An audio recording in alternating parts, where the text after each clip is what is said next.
Hey there, pen enthusiasts. Today we're looking at a set of notebooks I picked up. I ran out of my typical Rhodia dot pads that I use, and I was looking for some alternatives just to see if there were some cheaper options.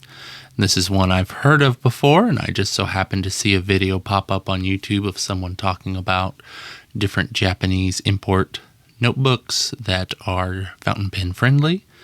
And so that kind of spurred me in to picking these up. Price-wise, they came out a little bit cheaper than the dot pads I normally pick up. The ones I had picked up on a promo from Michaels when they did a sale. And so I can't get them as cheap as I did that time. So I was looking for some options. I haven't even opened these up. Got 3 notebooks in this little pack here. And so these will be the college rule rather than the dotted line ruling that the Kokuyo campus notebooks are known for. So we'll pop these open and take a closer look. Alright, so we pulled one of these out here, and I was actually mistaken. These do have the dotted ruling that they're known for. You can just barely see it there. And all it is it's typical lined paper, but it does have dots in there, which depending on what you're using the paper for, can make that useful.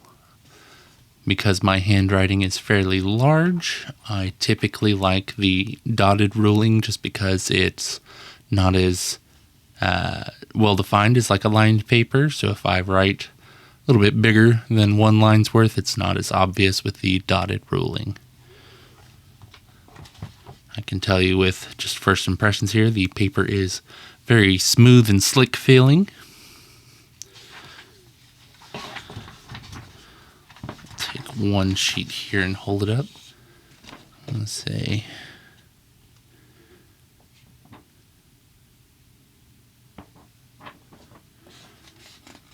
you can see through it, but it's not super thin by any means. Doesn't feel quite as thick as the Rhodia dot pads, but that's just going off kind of memory there.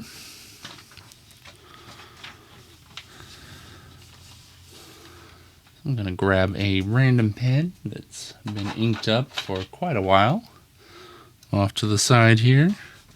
This is one of the pens I used for my shimmer experiment where I made my own shimmer ink. I can't remember which pen is which at this point, but they've been inked up since then, just kind of hanging off to the side here, so they should hopefully write still. Get that shimmer moving around in there. I'm gonna have to give this one just a little bit of extra work to get it going, it seems.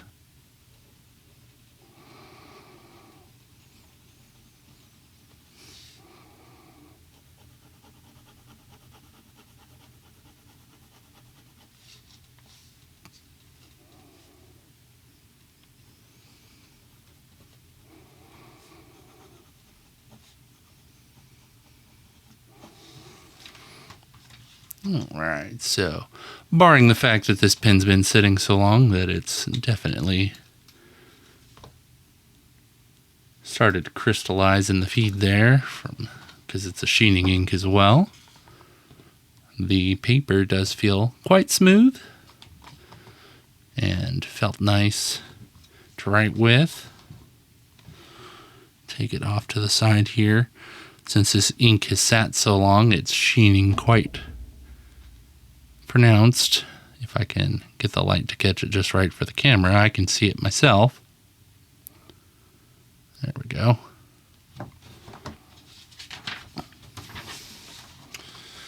And other than where I filled in the square, you can't see any ink actually coming through.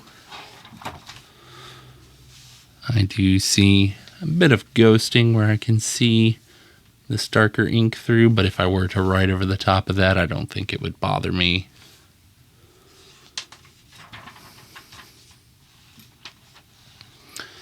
And so why I picked this up in particular is really just came down to cost.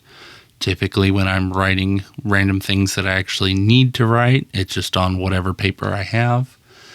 because it'll be like a grocery list or something like that. So I'm not worried about paper quality. For the videos, I'll sometimes kind of outline my thought process of what I want to do in little bullet points, or maybe write little bits and pieces of information that I need for the review or any other video. And I'll use nicer paper for that. And then I do writing samples on the paper. But because I'm not using it for anything that is of super high importance, I don't need it to be very expensive paper. I just want it to be nice and smooth. Paper that has kind of a rough texture can pick up fibers in your nib as you write, and it'll cause your pen to almost write like a felt pen because it's got a big hunk of paper fibers in it, and rather than the nib being what's actually writing, it's that hunk of paper fiber soaking up the ink, and it's just acting like a marker almost. So for me, the slicker papers are just really smooth.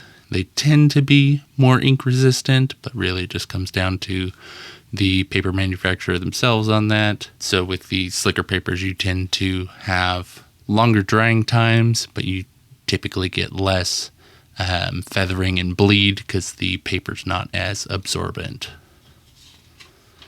So just off first impressions, I would say this is a plenty usable paper. I'll have to play around with it in upcoming videos, but I don't think it'll be a problem with what I typically write with, which is fine and medium pens is what I tend towards.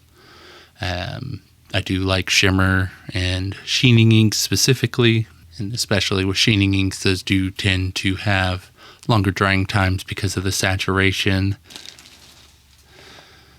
But I picked this one up just because it came with the 3 notebooks that had more pages than some of the other notebooks they had. So it ended up being a little bit more cost effective than some of the other packs I saw. I saw like a 5-pack of the 6mm.